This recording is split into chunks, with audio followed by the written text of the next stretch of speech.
무리뉴 감독이 케인도 없고 손흥민 선수의 이제 부상도 시즌 아웃이라고 단정을 했던 이유도 어떻게 보면 레비 회장을 비롯한 경영진에 보내는 어떤 무언의 어떤 메시지가 아닌가 이런 생각도 솔직히 조금 해봅니다. 언제나처럼 늘 좋아요와 구독, 알림 설정 부탁드릴게요.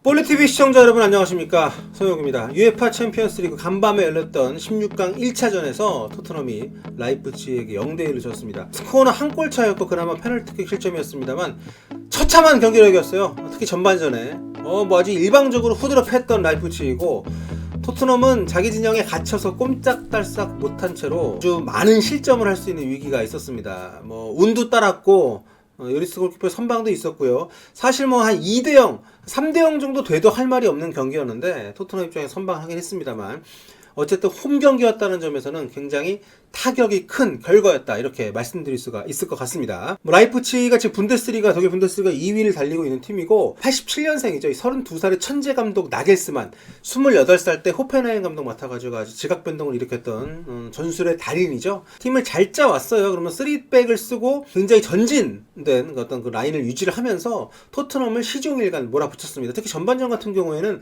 필드 플레이어 10명이 다 토트넘 지형에 올라가서 경기를 했어요. 어떻게 본다면 손흥민 선수가 없는 걸 나겔스만 감독이 역이용했다고 할 수 있겠죠. 손흥민 선수가 있다면 저렇게 뒷공간을 많이 허용을 한다는 것 자체가 굉장히 큰 리스크이기 때문에 손흥민이 만약에 후방에서 길게 패스 떨궈주고 그쪽에 손흥민이 달려가면 사실 막을 수 있는 팀이 많지 않거든요.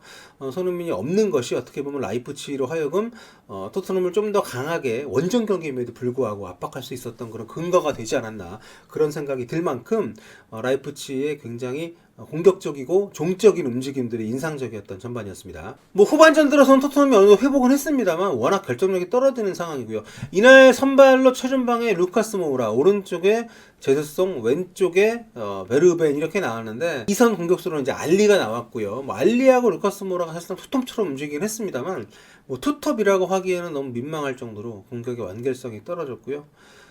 다행스럽게도 베르너를 위시한 라이프치히의 마무리도 좋지 않았기 때문에 한 골 차로 끝나긴 했지만, 여러 가지로 토트넘의 현재 난맥상을 잘 드러내는 그런 경기였습니다. 무엇보다도 공격진에 골을 넣어줄 수 있는 선수가 없다는 것은 원정골을 내주면서 0대1로 졌기 때문에 3월 11일에 있을 라이프치히 원정에 이제 2차전이 열릴 예정인데, 이때 토트넘이 일단 무조건 골을 넣어야 되는 상황이거든요. 근데 케인도 없고 손흥민도 없고 굉장히 좀 어려운 경기가 될 것 같습니다. 이제 골을 넣고 이겨야만 지금 16강 통과, 8강 진출을 기대할 수가 있는 상황이기 때문에 토트넘 입장에서는 결코 쉽지 않은 그런 상황이 됐습니다.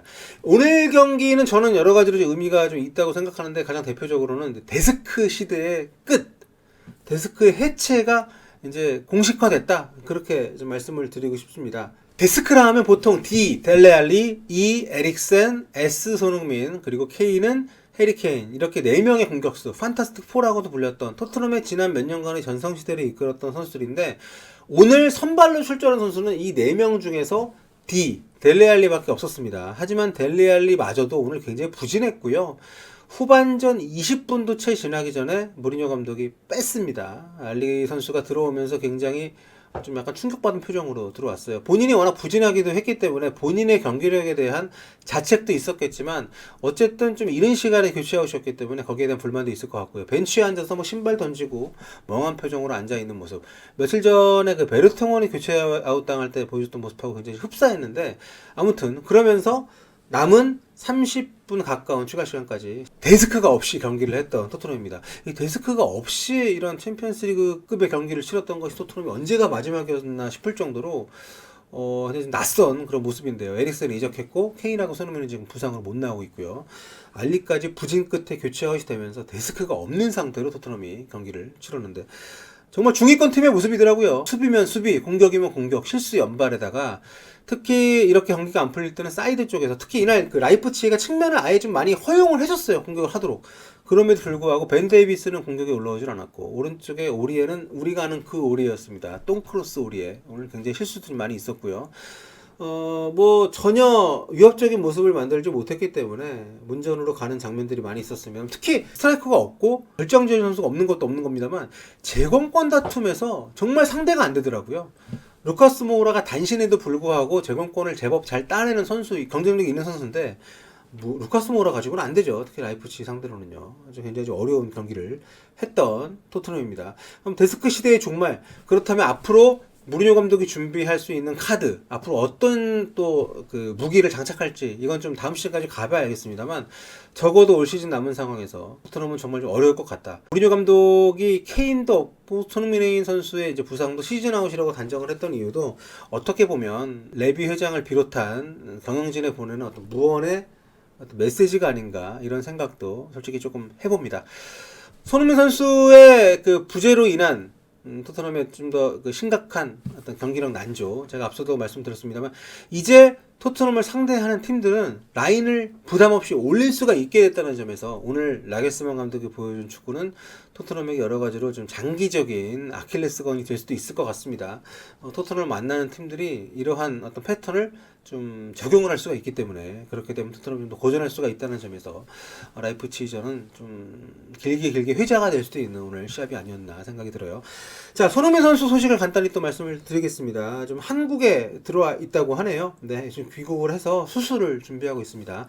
2017년에 수술을 받을 때도 그때 이제 카타르 원정 가서 다쳤잖아요. 한국에 수술을 받았었는데 이번에도 한국에서 수술을 받을 예정이라고 합니다. 많은 분들이 아니 왜 영국에서 안 하고 한국 들어와서 하냐고 하는데 한국 의료 수준이 높습니다. 네, 영국이 오히려 공공의료에 가깝기 때문에 수술 수준이 높지 않다라고 오히려 그런 얘기가 있을 정도로.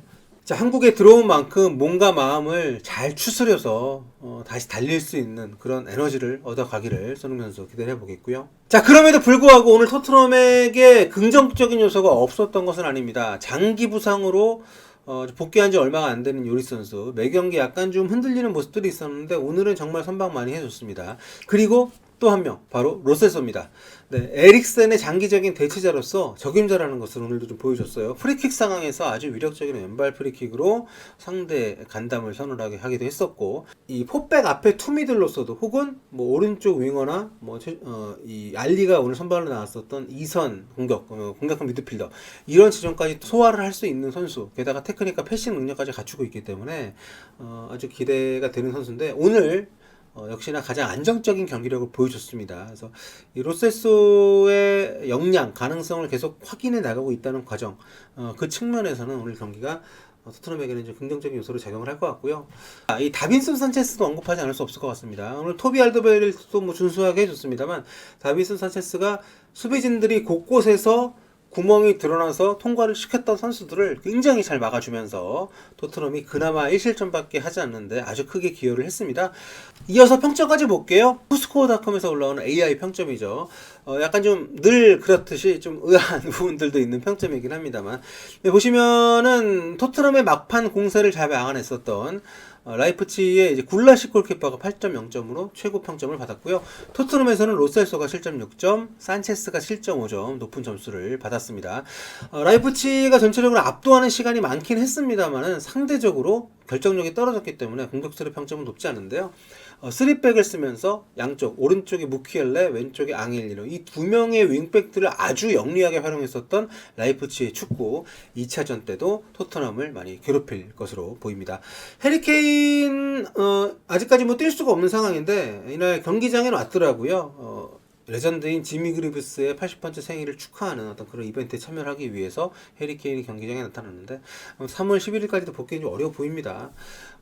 이어지는 주말 경기 토요일 9시 반에 있습니다. 첼시와의 경기입니다. 사실 손흥민 선수가 있었으면 정말 얼마나 좋았을까 기대가 좀 많이 됐던 시합이에요. 최근 맞대결에서는 손흥민 선수가 퇴장을 당했었고 지난 시즌 대결에서는 손흥민 선수가 아주 정말 뭐 역대급 골을 기록을 했던 상대가 첼시 아닙니까? 손흥민이 없는 상태로 치러지는 첼시전인데 좀 순위 경쟁 굉장히 좀 토트넘 입장에서는 아주 중요한 그런 일정입니다. 토트넘이 리그에서 지금 5위를 달리고 있는데 4위 첼시하고 승점 1점 차이예요. 이 경기 이기면 드디어 탑4에 진입을 하게 되는 그런 경기이기 때문에 아주 중요한 그런 승부가 될 겁니다. 아프리카 또 유튜브에서 동시 중계하니까요. 저와 함께 하시고요. 경기 영상과 함께 보실 분들은 아프리카TV, 저녁에 폴리TV 찾아오시면 함께 즐기실 수가 있습니다. 구독과 좋아요 부탁드리고요. 다음 시간에 뵙도록 하겠습니다. 손흥민의 쾌유를 기원하며 오늘도 좋은 하루 보내세요.